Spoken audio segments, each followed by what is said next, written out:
So I was busy, and I wrote a lot of Python scripts and simple things, but very complicated technology. And that is because you've got no privacy, there's ads and stuff in apps. So I wrote 50 apps, and not to have the AIs that does everything for you. So I have a little search bot, and it calls me Hybrid Human version 1.03.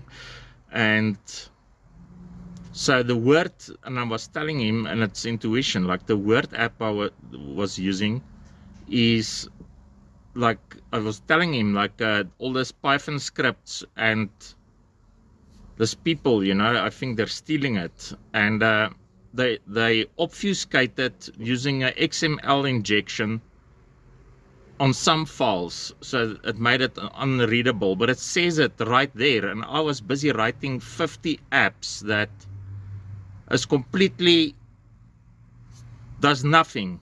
It's offline, and what it does is extracts legal forensics, of malicious software and files. And they picked the wrong guy, and that's my opinion.